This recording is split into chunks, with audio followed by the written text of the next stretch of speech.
Hi everyone, welcome back to my channel আড্ডা with নির্মল। আমার সাথে আমার একটা আড্ডায় তোমাদের সবাইকে স্বাগত। আজকে আমি কথা বলবো ফিনান্সিয়াল হেল্প নিয়ে, অর্থাৎ আর্থিক সাহায্য। আমরা আমাদের ট্রান্সপ্লান্ট অপারেশনের সময় কীভাবে এবং কোথা থেকে আমরা আর্থিক সাহায্য পেতে পারি সেসব ব্যাপারেই আমি আজকে আলোচনা করব। তার আগে একটা কথা বলে দিই, আমরা যখন প্রথম এই সিকেডিতে ডিটেক্ট হই এবং যখন জানতে পারি যে as a mode of treatment আমাদের সবথেকে বেস্ট ট্রিটমেন্ট হচ্ছে ট্রান্সপ্লান্ট, এবং তারপর যখন এই ট্রান্সপ্লান্টের খরচের কথা জানতে পারি তখন কিন্তু আমরা প্রচণ্ড চিন্তিত হয়ে পড়ি এই খরচের কথা দেখে, যে হিউজ অ্যামাউন্ট অফ টাকা, এত টাকা কী করে কোথা থেকে আসবে। সত্যিই এটা চিন্তার বিষয় হয়ে দাঁড়ায়। কিন্তু সত্যি কথা বলতে কি, আমরা যদি আগে থেকে জানতে পারি যে আমরা কীভাবে আর্থিক সাহায্য পেতে পারি, সেক্ষেত্রে কিন্তু চাপটা অনেক কম থাকে। এবং শুধু যে এই ট্রান্সপ্লান্ট অপারেশনের ক্ষেত্রেই না, অ্যাকচুয়ালি আমাদের কি বলতো, মানে সঠিক গাইড করার মতো কেউই সেরকম থাকে না। বেশিরভাগ জনাই আর কি অ্যাকচুয়ালি আমাদের মিসগাইড করে। সেই জন্য কি বলুন তো, সঠিক তথ্যগুলো বা সঠিক ইনফরমেশনগুলো আমাদের কাছে পৌঁছায় না। যেমন আমি কিছু কথা তোমাদের বলি, তাহলে বুঝতে পারবে। এবং আমি নিজেও এত কিছু জানতাম না, আমিও সেই খেটে খেটেই শিখেছি এত কিছু, কারো কাছ থেকে শুনে, কারো কাছ থেকে দেখে, যাদের অলরেডি পেয়েছে বা যাদের হয়ে গেছে তাদের সাথে কথা বলে, এইভাবে ধীরে ধীরে আমিও জানতে পেরেছি, নাহলে আমিও কিন্তু সব কিছু জানতাম না। যেমন তোমাদের উদাহরণ দিই, এই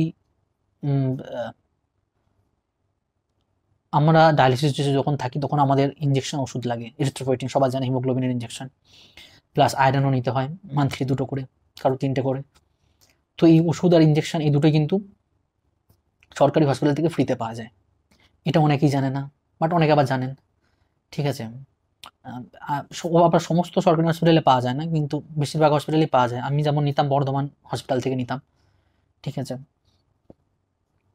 আবার এই যে স্বাস্থ্য সাথী কার্ডে আমাদের ডায়ালিসিস হয়, এটা ছাড়াও ডায়ালিসিসের সময় কিন্তু নবান্নতে যদি অ্যাপ্লাই করা হয় সেখান থেকে কিন্তু টাকা স্যাংশন হয় অনলি ফর ডায়ালিসিস আর এই ওষুধ ইঞ্জেকশনের জন্য। সেটা কিন্তু আমি জানতাম না। এটা আমি যখন জানলাম, যখন আমার সাথে একজন ট্রান্সপ্লান্ট ইউনিটে একজনের সাথে পরিচয় হলো, সে অ্যাপ্লাই করেছিল নবান্নতে এবং ৮০,০০০ টাকা তার স্যাংশন হয়েছিল। এটা কিন্তু তার নিজের হাতে আসেনি, সেটা কিন্তু ডাইরেক্ট ওই হসপিটালের যে হসপিটালে ডায়ালিসিস হতো সেইখানে গিয়েছিল। এটা আমি জানতাম না। ঠিক আছে, তারপর স্বাস্থ্যসাথীতে ডায়ালিসিস হয় বিনামূল্যে। এটা তো প্রায় সবাই জানে, আশা করি শুনে শুনে সবাই জেনে গেছে। নেক্সট, ট্রান্সপ্লান্টের সময় আমাদের যে এই হেল্পগুলো, যেগুলোতে আমি এখন আলোচনা করব, সেগুলো তো তোমরা জানতেই পারবে। তারপর এই যে আমরা ট্রেনে করে যাই, চেন্নাই যাই, ব্যাঙ্গালোর যাই, দিল্লি যাই, ট্রিটমেন্ট করাতে যাই। তো আমরা যারা ট্রান্সপ্লান্ট পেশেন্ট আছি বা সিকেডি পেশেন্ট, তাদের কিন্তু এই ট্রেনে কনসেশন থাকে। এবং শুধু পেশেন্টে না, পেশেন্টের সাথে আরেকজন যে যাবে তারও কিন্তু কনসেশন থাকে, সেটাও কিন্তু আমরা অনেকে জানি না। তারপর এই যে বাসগুলো আছে, সরকারি বাসগুলো, এই সরকারি যে বাস চলে সেখানেও কিন্তু কিডনি পেশেন্টের কোনো ভাড়া লাগে না, এটাও আমরা জানি না, অনেকেই জানি না।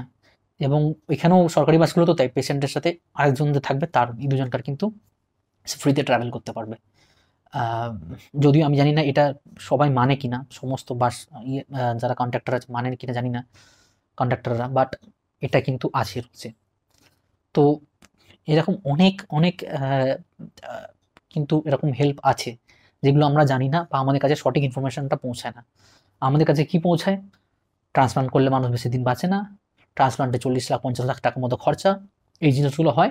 মানুষ আরও ভীত সন্ত্রস্ত হয়ে পড়ে, মানুষ চিন্তিত হয়ে পড়ে, তার থেকে বরঞ্চ ওই ডায়ালিসিসই পড়ে থাকে। অথচ আমরা যদি দেখি, একটা মানুষ তার ডায়ালিসিস সারা জীবনে যদি 5 বছর, 6 বছর, 10 বছর ধরে ডায়ালিসিস করায়, ওই 10 বছরে যা ডায়ালিসিস যা খরচ হয়, সেই মানুষটা যদি একবার ট্রান্সপ্লান্ট করায় তার তার থেকে কম খরচায় হয়ে যাবে।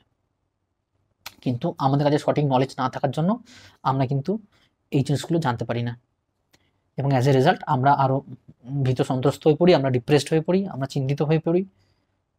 এইটা হচ্ছে ব্যাপার। সো আই হোপ তোমরা যারা এখন সিকেডি স্টেজে আছো, আই হোপ আমার এই ভিডিওগুলো একটু হলেও তোমাদের কাজে লাগছে এবং তোমরা সব কিছু জানতে পারছো। সো চলো, আজকে অনেক কিছু বলে ফেললাম মেন টপিকে যাওয়ার আগে। তো চলো এবার মেন টপিকে ফিরে আসা যাক। তো বেসিক্যালি ট্রান্সপ্লান্টের জন্য আমরা 4 জায়গা থেকে হেল্প পেতে পারি। ঠিক আছে, অ্যাটলিস্ট আমি আমার এক্সপিরিয়েন্স থেকে বলছি এগুলো। তোমাদের কাছে অবভিয়াসলি আরও অন্যান্য হেল্প থাকতেই পারে, তো আমি যেগুলো জানি সেগুলো শুধু আমি শেয়ার করছি। প্রথম যেটা, সেটা হচ্ছে যে পিএমএনআরএফ, অর্থাৎ prime minister national relief fund. Second হচ্ছে কি স্বাস্থ্যসাথী স্কিম। থার্ড হচ্ছে কি এনজিও অর্থাৎ নন গভর্নমেন্টাল যে অর্গানাইজেশনগুলো আছে অর্থাৎ বেসরকারি প্রতিষ্ঠানগুলো। আর 4 নম্বর হচ্ছে অনলাইন অ্যাপস, যেমন মিলাপ, কিটো এবং আরও অন্যান্য আছে সব অ্যাপস, এই অ্যাপসগুলোর মাধ্যমে। তো আপাতত এই 4টে মোডের কথাই আমি জেনেছিলাম এবং এই 4টে মোডেই আমি অ্যাপ্লাই করেছিলাম। তো এবার এই এককগুলো নিয়ে তোমাদের আমি বলি যে কীভাবে কোথা থেকে কেমন কীভাবে কি অ্যাপ্লাই করেছিলাম। তো সবার প্রথমে হচ্ছে পিএমএনআরএফ। তো এই prime minister national relief fund নিয়ে আমি অ্যাপ্লাই করেছিলাম এবং এখান থেকে আমি 3 লক্ষ টাকা পাই অপারেশনের জন্য। এবং এই পিএমএনআরএফ নিয়ে আমি অলরেডি একটা ভিডিও তোমাদের সাথে শেয়ার করেছি। সো যারা এখনও দেখোনি তারা প্লিজ ওটাকে দেখে নিতে পারো। আর আমি ওই ভিডিওর যে লিঙ্ক সেটা আমি এই ভিডিও ডেসক্রিপশন বক্সে দিয়ে দেবো, তো তোমরা ডেসক্রিপশন বক্স থেকে সেই ভিডিওটা পেয়ে যাবে, ঠিক আছে।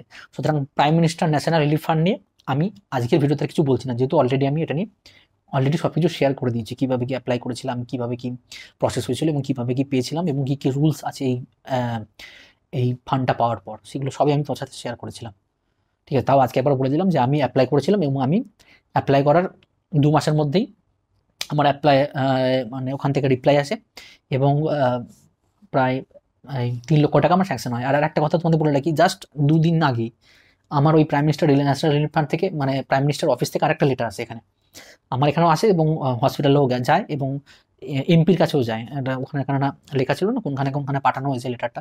তো এই লেটারটা এটাই লেখানো ছিল যে আপনার ট্রিটমেন্ট হয়ে গেছে এবং ব্যাংক মানে হসপিটাল টাকাটা পেয়ে গেছে, মানে হসপিটাল যে টাকাটা পেয়ে গেছে, টাকাটা যে উইথড্র করেছে 3 লাখ টাকাটা, সেটার একটা নোটিশ আমার কাছে এসছে, জাস্ট 2 দিন আগেই এসছে। তো এটা গেল পিএমএনআরএ, ঠিক আছে। যারা ভিডিওটা দেখোনি তারা প্লিজ ডেসক্রিপশন বক্সে গিয়ে লিঙ্কে ক্লিক করে দেখে নিও, ঠিক আছে। সো এবার আসি সেকেন্ড পয়েন্টে, ঠিক আছে। সেকেন্ড পয়েন্টে কী ছিল? সেকেন্ড পয়েন্ট হচ্ছে যে স্বাস্থ্য সাথী স্কিম।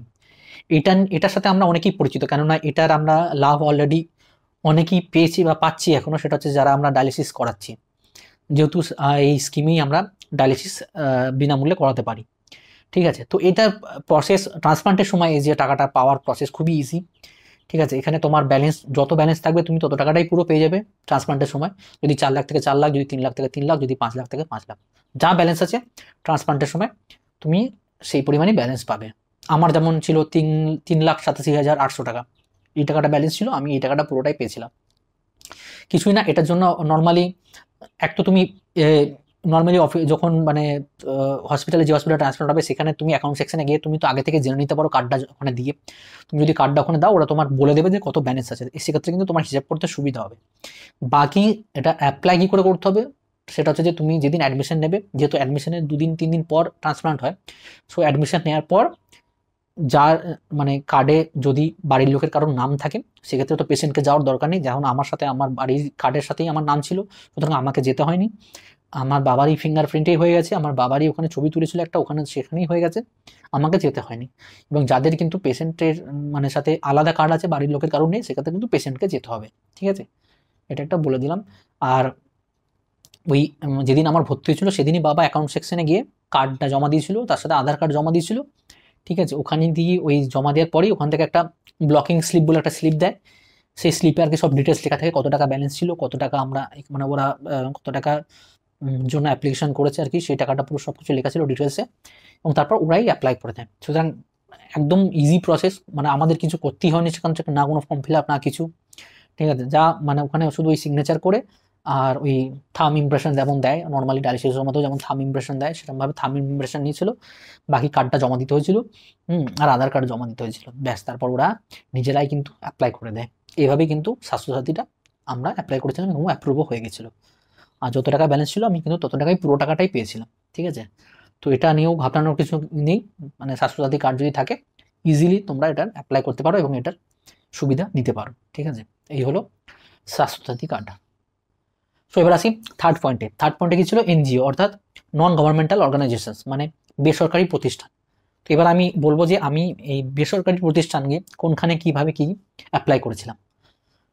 তো হসপিটাল থেকে যখন আমাকে এস্টিমেট লেটার দেওয়া হয়, তখন তার সাথে আরও 2টো লেটার আমাকে দেওয়া হয়, 2টো লেটার আর একটা অ্যাপ্লিকেশন ফর্ম, যার মধ্যে একটা লেটারে ছিল সমস্ত এই অর্গানাইজেশনগুলোর নাম, ঠিক আছে। এখানে সরকারি বেসরকারি দুটোই লেখা আছে, দুটোরই অর্গানাইজেশনের নাম লেখা আছে, অর্থাৎ কোথায় কোথায় আমি অ্যাপ্লাই করতে পারবো ঠিক আছে, কোথায় কোথায় অ্যাপ্লাই করব। আর সেকেন্ডলি আরেকটা দিয়েছিল ফর্ম, সেটাতে লেখা ছিল যে কীভাবে এগুলোতে আবেদন করতে হবে, তার একটা লিস্ট আমাকে দিয়ে দিয়েছিল। এবং তার সাথে আরেকটা দিয়েছিল অ্যাপ্লিকেশন ফর্ম, যে অ্যাপ্লিকেশন ফর্মটার মাধ্যমে আমি এগুলোতে অ্যাপ্লাই করব। ঠিক আছে, তো তোমরা যেমনটা দেখতে পাচ্ছ, আমি একবার বলে দিই, এখানে কিছু আছে যেখানে 6টা আছে যেখানে কলকাতার, আর বাকি 3টে আছে কলকাতার বাইরে। তো এই 6টার মধ্যে 3টে আছে যে একটা তো চিফ মিনিস্টার অফিস আছে, চিফ মিনিস্টার রিলিফ ফান্ড, আর একটা হচ্ছে যে আমাদের রাজ্যপালের যে অফিস আছে governor office, governor relief fund, আর একটা হচ্ছে যে হেলথ ডিপার্টমেন্ট মানে স্বাস্থ্যমন্ত্রীকে একটা। ঠিক আছে, এই তো একটা হচ্ছে মুখ্যমন্ত্রী, আর একটা হচ্ছে স্বাস্থ্যমন্ত্রী, একটা হচ্ছে রাজ্যপাল। এই 3টে তো সরকারি হয়ে গেল। এই 3টে ছাড়া আর 3টে আছে বেসরকারি, একটা হচ্ছে এই আগরওয়াল চ্যারিটেবল ট্রাস্ট, আর একটা হচ্ছে রঘুনাথ প্রসাদ ওয়েলফেয়ার ফান্ড, আর একটা হচ্ছে যে শ্রী মহাবীর হার্ট ফাউন্ডেশন। এই 3টে কিন্তু কলকাতার। ঠিক আছে, আর পেছন দিকে আছে যেগুলো আরেকটা আছে, সেগুলো হচ্ছে যে একটা হচ্ছে বাগারিয়া এডুকেশন ট্রাস্ট, একটা হচ্ছে যে the secretary Indo global social service society, এটা একটা, আর একটা হচ্ছে যে প্রাইম মিনিস্টার রিলিফ ফান্ড। তো এবার এগুলোর মধ্যে থেকে বলি, এগুলোর মধ্যে থেকে প্রাইম মিনিস্টার রিলিফ ফান্ড তো আমি বলে দিয়েছি অলরেডি, ওটা তো অ্যাপ্লাই কীভাবে করতে হবে সেটা বলে দিয়েছি, সেটা কিছু বলছি না।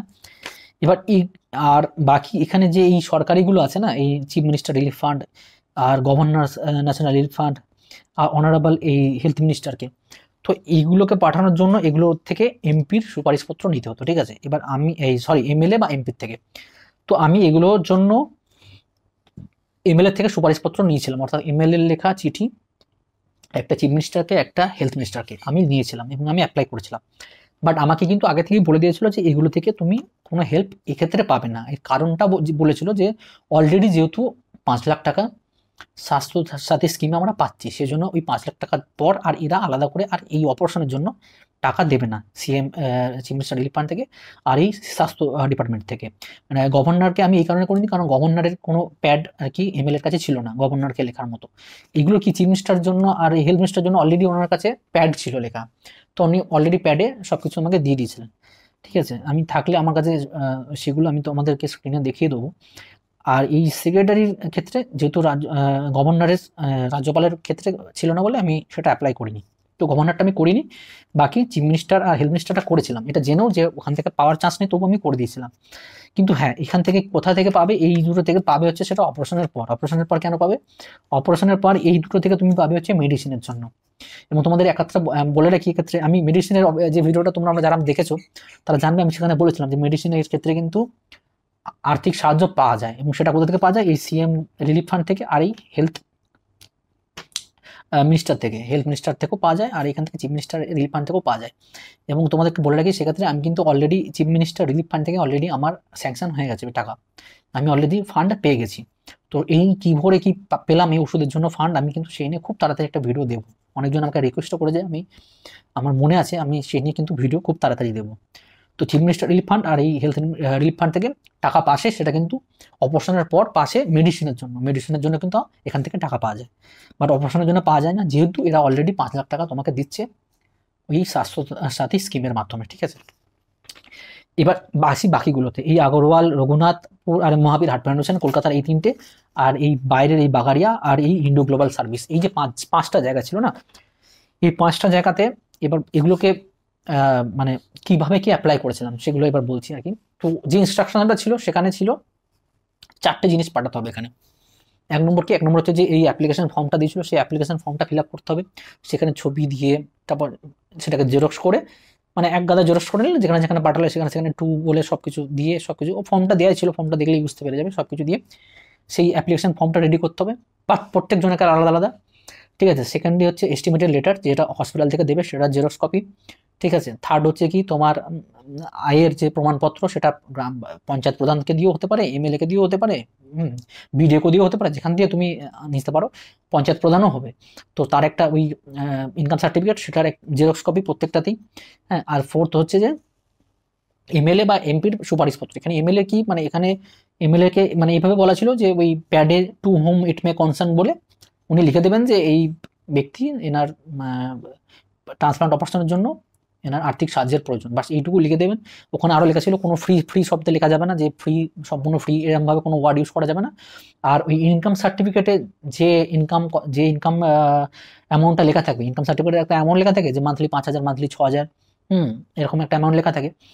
তো সেই অ্যামাউন্টটা যেন এমপির ওই এমএলএর ওই যে প্যাডটা, সেই প্যাডে যেন সেই অ্যামাউন্টটা লেখা থাকে, সেম অ্যামাউন্ট, যে এই ব্যক্তি মাসে এত টাকা ইনকাম করে, এনার ট্রান্সপ্লান্টের প্রয়োজন, তো এনার এই ট্রান্সপ্লান্টে এত টাকা খরচা হবে, এনাকে যেন আর্থিক সাহায্য করা হয়।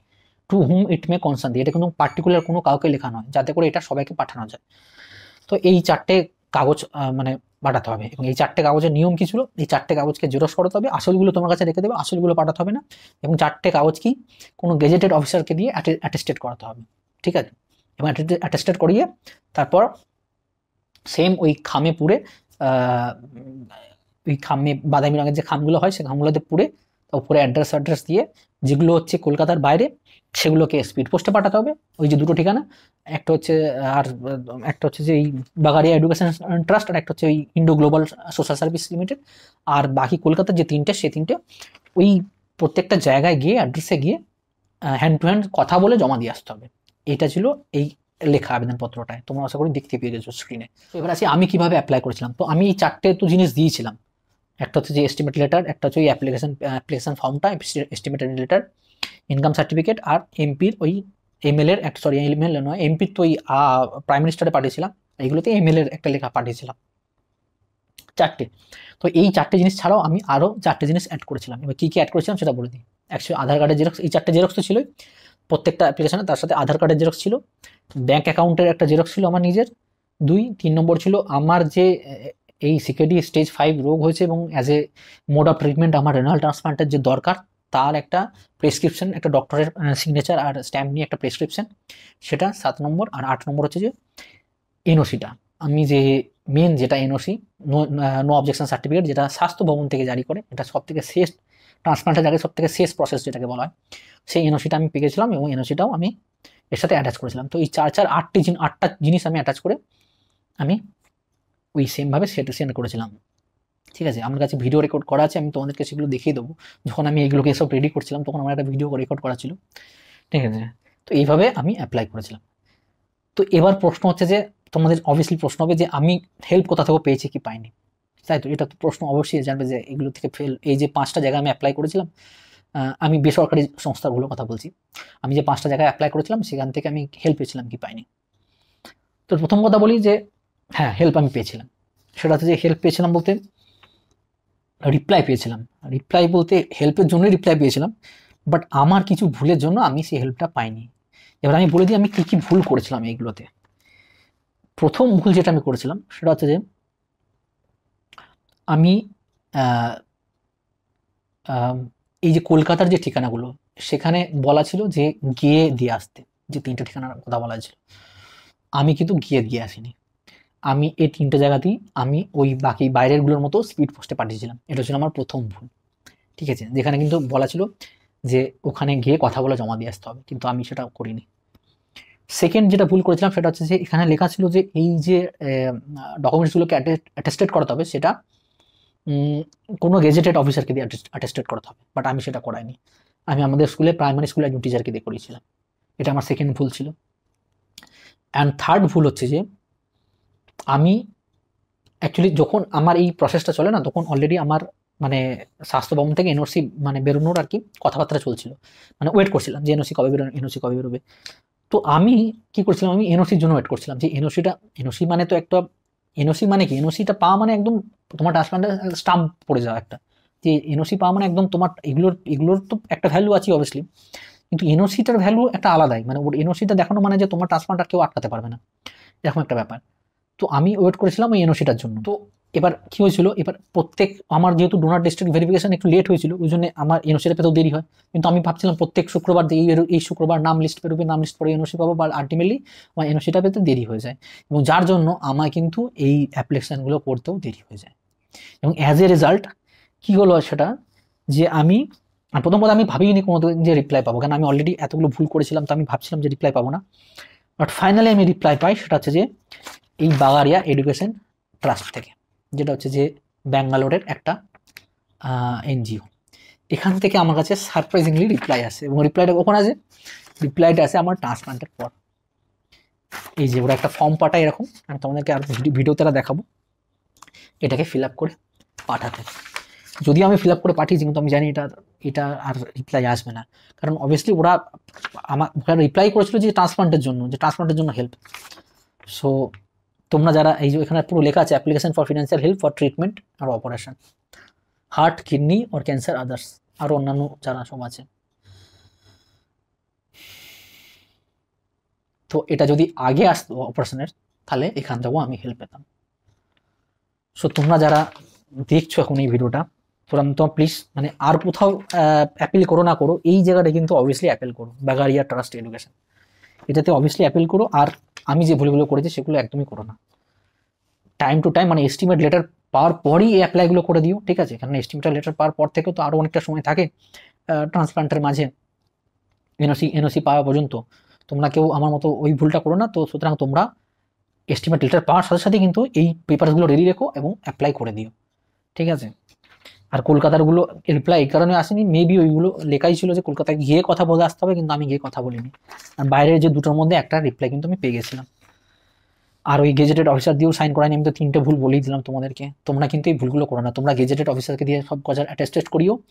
আর খুব তাড়াতাড়ি এটা সেন্ড করে দিও, মানে অ্যাপ্লাইটা বা খুব তাড়াতাড়ি করে দিও, ঠিক আছে? তাহলে আশা করি কোনো না কোনো জায়গা থেকে রিপ্লাই আসবে। আমি তো ভাবিনি যে এখান থেকে রিপ্লাই পাবো, আমারও কাছে এটা খুব আনএক্সপেক্টেড ছিল রিপ্লাইটা, বাট পেয়ে আমি আলটিমেটলি খুশি হয়েছিলাম। আজকে তোমাদেরকে জানাতে পারছি সেই কারণেই। দেখো আমার কথা হচ্ছে যে পাবো কি পাবো না সেটা তো পরের ব্যাপার, আমার কথা হচ্ছে আগে চেষ্টা তো করতে হবে, তাই না? মানে ট্রাই করতে দোষ কথা। তোমার কাছে যখন অপশনস আছে এগুলোতে পাঠানোর, তাহলে তুমি কেন পাঠাবে না? যেমন আমাকে সবসময় বারণ করা হচ্ছিল যে পাঠিও না ওই স্বাস্থ্যমন্ত্রীতে, প্লাস চিফ মিনিস্টারকে পাঠিও না। তখন আমি বলছিলাম যে আমি যে এমএলএ এর কাছ থেকে মানে নিয়ে এলাম মানে অ্যাপ্লিকেশনগুলো, এগুলো তাহলে কি করবো? এগুলো তো নিয়ে এসেছি তো কাজে লাগানোর জন্যই, কেন পাঠাবো? আমি পাঠিয়ে দিয়েছিলাম।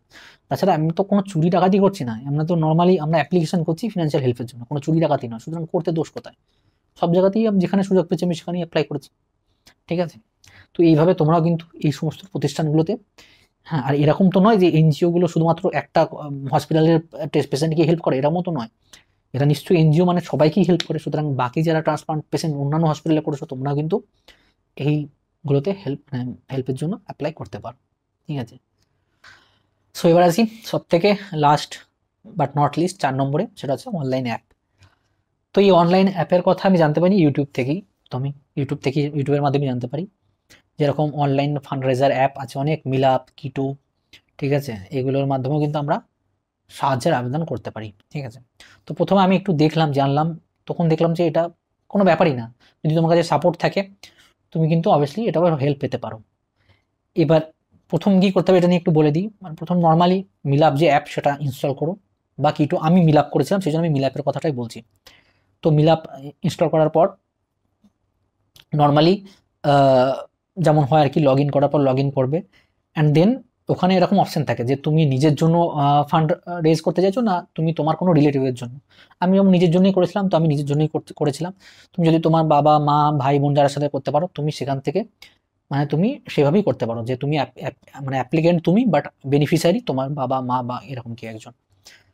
তো ওখানে এবার কি করতে হয়েছিল, ওটা লগ ইন করার পর দেন ওখানে ডিটেলস কিছু দিতে হয়েছিল। ডিটেলস বলতে যেমন ওখানে কেওয়াইসি চেয়েছিল, কেওয়াইসি থেকে কী কী চেয়েছিল, Aadhaar card, PAN card, bank account details, এইগুলো চেয়েছিল, এগুলো চাইবে, তো এগুলো তোমাকে দিতে হবে। অ্যান্ড দেন যে মেন যে মানে যেটা দেখে আর কি, যেটা পড়ার পর তোমাকে সবাই মানে হেল্প করবে, যেমন ওখানে ইমেজের অপশানস ছিল। ওখানে আমার প্রচুর ইমেজ দিয়েছিলাম আমি, আমার ডায়ালিসিসের, আমার ট্রিটমেন্টের ভিডিওস চেয়েছিল, আমার ডায়ালিসিসের ভিডিওস ওখানে অ্যাড করেছিলাম। তুমি নর্মাল ভিডিওসও অ্যাড করতে পারো অ্যাপিল, যে এরকম আমার এই রোগ হয়েছে এতদিন ধরে, আমাকে হেল্প করুন। সেইভাবে তুমি নিজে মুখে বলো, সেইভাবেও তুমি অ্যাপিল করতে পারো, সেই ভিডিওসটাকেও ওখানে দিতে পারো। অ্যান্ড ওখানে একটা টাইটেল হবে, টাইটেলটা ওরা নিজেরাই সেট করে দেয়। বাকি তুমি ওখানে নিচে স্টোরিতে পুরো তুমি বর্ণনা দিতে পারো। হ্যাঁ, আর নিজে তোমার সাপোর্টিভ ডকুমেন্টসে তোমার ডাক্তারের সব প্রেসক্রিপশন, তোমার কিডনি বায়োপসি রিপোর্ট যদি বায়োপসি করা থাকে, তোমার যদি ডাক্তারের ওই যে ট্রান্সপ্লান্ট করতে হবে এরকম একটা যদি কোনো প্রেসক্রিপশনে লেখা থাকে সেটা তুমি দেবে। এইভাবে সাপোর্টিভ ডকুমেন্টসে তোমার যত প্রেসক্রিপশন আছে সেগুলো লেটেস্ট, সেগুলো তুমি ব্লাড টেস্টের রিপোর্ট সেগুলো তুমি অ্যাড করতে পারো। ঠিক আছে, তো এই জিনিসগুলো তোমার যখন লোকে সাহায্যের জন্য মানে তোমার অ্যাকাউন্টটা খুলবে তখন এইগুলি সামনে আসবে, তোমার ওই ইমেজগুলো, তোমার ভিডিওগুলো, তোমার স্টোরিটা অ্যান্ড তোমার ওই ডকুমেন্টসগুলো, যেগুলো দেখে মানুষ তোমাকে হেল্পের জন্য এগিয়ে আসবে। এক্ষেত্রে বলি, এক্ষেত্রে এই যে ডকুমেন্টসগুলো তোমরা অ্যাড করবে না, এই যে প্রেসক্রিপশন বলো, এস্টিমেটেড লেটারটা বলো, খরচের যে লেটার, ঠিক আছে, এবং তোমার আরও যা যা ডকুমেন্টস অ্যাড করবে সেগুলো চেষ্টা করবে যেন সব কিছুতে স্ট্যাম্প আর সিগনেচার থাকে হসপিটালের। মানে এই মিলাপ এর যে টিম যারা থাকে তারা এই সময় দেখে যে ওখানে সিগনেচার স্ট্যাম্প এগুলো আছে কিনা, মানে ওগুলোকে থাকলে ওরা আর কি জেনুইন ভাবে আর কি। তো ওই জিনিসটা তোমরা খেয়াল করবে আর কি। যদি নাও থাকে তাহলে কিন্তু হসপিটালে গিয়ে তোমরা ওই সিগনেচার আর স্ট্যাম্প এগুলো কিন্তু করে নিতে পারো। ঠিক আছে, আরও কিছু অপশন সেখানে দেওয়া থাকে, যেমন হচ্ছে যে মিনিমাম কত অ্যামাউন্ট তুমি ডিফল্টে দিতে পারবে, মানে অ্যামাউন্ট করার সময়, ক্লিক করার সময় যখন তোমরা ডোনেটে কেউ ক্লিক করবে তখন কত অ্যামাউন্ট আসবে। ঠিক আছে, আমি যেমন ওটা 500 সিলেক্ট করেছিলাম আর তার সাথে মিনিমাম 100 রেখেছিলাম, সেটা তুমি নিজেরাই করতে পারবে। প্লাস ডিউরেশন, কত মাস ধরে তুমি এই ক্যাম্পেইনটা চালাতে চাইছো, 6 মাস, 8 মাস, 1 বছর, তুমি সেভাবেই করতে পারবে। আমি তো মোস্ট যতটা ছিল ততটাই করেছিলাম, যত বেশি এটাকে করা যায়। ইভেন এখন অ্যাট প্রেজেন্টও আমার ওই মিলাপের যে অ্যাকাউন্ট সেটা কিন্তু এখনও ওপেন আছে। ঠিক আছে, আমি এক কাজ করব, আমি আমার এই যে ভিডিওটা, আমার এই ভিডিওটা ডিসক্রিপশন বক্সে আমার ওই মিলাপের অ্যাকাউন্টের লিঙ্কটা দিয়ে দেবো। তোমরা প্লিজ একবার চেক আউট করে দেখো আমি কিভাবে আমার ইমেজ, আমার ভিডিও, আমার স্টোরি, আমার ডকুমেন্টস আমি কিভাবে কি অ্যাড করেছিলাম। আমার এই প্রোফাইলটা দেখলেই তোমরা বুঝতে পারবে। সেম টু সেম তোমরা কিন্তু আমার প্রোফাইল থেকে কপি করো, সেভাবে নিজের মতো করে লিখতে পারো। ঠিক আছে, নিজের ভিডিও, নিজের ফটোস দিয়ে স্টোরিটা আমার থেকে কপি করে নিজের মতো করে বানিয়ে লিখলে, ঠিক আছে, এইভাবে কিন্তু তোমরা কিন্তু দেখতে পারো। এবং এবার আসি এই ফান্ড রেজের ব্যাপারে। এবার ফান্ড রেজের ব্যাপারে আমি কিছু বলি, আমার যে এক্সপিরিয়েন্সটা হয়েছে। তো এই যখন তোমার অ্যাকাউন্টটা ক্রিয়েট হবে, যখন থেকে অ্যাকাউন্ট স্টার্ট হবে না, তোমাকে ওই মিলাপ থেকে একজন কোঅর্ডিনেটর দিয়ে দেবে। এবার মিলাপ কি করবে, মিলাপের তো ওদের তো তোমার কিছু টাকা কামাতে হবে, তো ওরাও কি তোমাকে বারবার ইনসিস্ট করবে ওদের পেড ক্যাম্পেইন করান। আমি কিন্তু পেড ক্যাম্পেইন করিনি, ওরা বারবার ইনসিস্ট করবে। আমি কিন্তু পেড ক্যাম্পেইনে যাইনি, অর্থাৎ তুমি ওদেরকে টাকা দেবে, ওরা তাহলে তোমার এই অ্যাপ্লিকেশনটা আরও লোকের কাছে পৌঁছে দেবে। কিন্তু আমি সেটা করিনি, আমি নিজেই নিজের বন্ধুদের, নিজের ফ্যামিলি মেম্বারদের, নিজের কলেজের টিচারদের, আমার অফিসের কলিগসদের, এদের সাহায্যেই আমি যতটুকু ফান্ড রেজ করেছি আমি ততটুকুই করেছি নিজের সম্পূর্ণ ইয়েতে। আমি কিন্তু কোনো পেড ক্যাম্পেইনে যাইনি। ঠিক আছে, এবার বলি যে পেড ক্যাম্পেইন যদি না করাও সেক্ষেত্রে তুমি কীভাবে এটার লাভ ওঠাতে পারবে, মানে বেশি করে কিভাবে তুমি টাকা তুলতে পারবে। তো প্রথমে বলে রাখি, প্রচুর পরিমাণে শেয়ার দরকার। এটা তোমার রিলেটিভ, তোমার বন্ধু বান্ধব, আত্মীয় স্বজন, হোয়াটসঅ্যাপ, ইনস্টাগ্রাম, ফেসবুক, ওখানে যা আছে ভরিয়ে দাও। সব জায়গাতে পিন কমেন্ট করে রেখে দাও যাতে এটা সবসময় উপরে থাকে। কারণ তোমরা জানো যে কোনো ফেসবুকে একটা পোস্ট একবার এলে তারপর স্ক্রল করলে সেটা আর খুঁজেই পাওয়া যায় না, যাতে এত উপর থেকে চলে আসে। সুতরাং তোমার যদি এই পোস্টটা, তোমার যে এই হেল্পের জন্য পোস্টটা, সেটা কোথায় হারিয়ে যাবে কেউ জানে না, কিন্তু এটা তখনই এটা এনগেজ থাকবে সবসময়, তখনই ফেসবুক এটা আরও বেশি করে স্প্রেড করবে, তখনই যখন এটার প্রতি লোকে লাইক, কমেন্ট, শেয়ার এসব করবে তখনই। সুতরাং তোমার বন্ধু বান্ধব, ফ্রেন্ডস, ফ্যামিলি সবাইকে তুমি এটা শেয়ার করতে বলে দিও, এবং প্রত্যেক দিন শেয়ার করবে। এরকম নয় যে একবার শেয়ার করে ভুলে গেল, প্রত্যেক দিন যেন সেটা শেয়ার করে, অন্যদেরকে বলে যেন শেয়ার করতে। কেননা যত বেশি শেয়ার করবে তত বেশি কিন্তু চান্স বেশি থাকবে ডোনেশন পাওয়ার। আমি তোমাদের একটা ছোট্ট উদাহরণ বলি, মানে আমার যে এই লিঙ্কটাতে তুমি দেখবে 70 জন ডোনেট করেছে, 70 ডোনার, মানে 70 জন ডোনেট করেছে ফান্ড, তাতেই আমার টাকা উঠে যাচ্ছে 46,000। মানে জাস্ট একবার ভাবো, ওই 70টা যদি 700 হতো, মানে ইমাজিনের বাইরে, মানে এত টাকাই উঠতো। তো সেটা আমি বলছি আর কি, জাস্ট ভাবো একবার, মানে যত বেশি তোমার শেয়ার করবে তত বেশি টাকা উঠবে, এবং প্রচুর টাকা উঠেও। মানে অনেকজনকে আমি দেখেছি 15 লাখ, 20 লাখ, 30 লাখ, 40 লাখ পর্যন্ত টাকা ওরা তুলেছে, মানে এই মিলাপের মাধ্যমে, শুধুমাত্র এই শেয়ার করার মাধ্যমে। আর একটা কথা যেটা বলার ছিল সেটা হচ্ছে যে এই মিলাপের যখন কেউ ডোনেট করতে চায় না, তখন যে অ্যামাউন্টটা আমরা দিই বা যে অ্যামাউন্টটা কেউ ডোনেট করতে যায় তার সাথে কিন্তু একটা টিপস ওরা ধরে নেয়।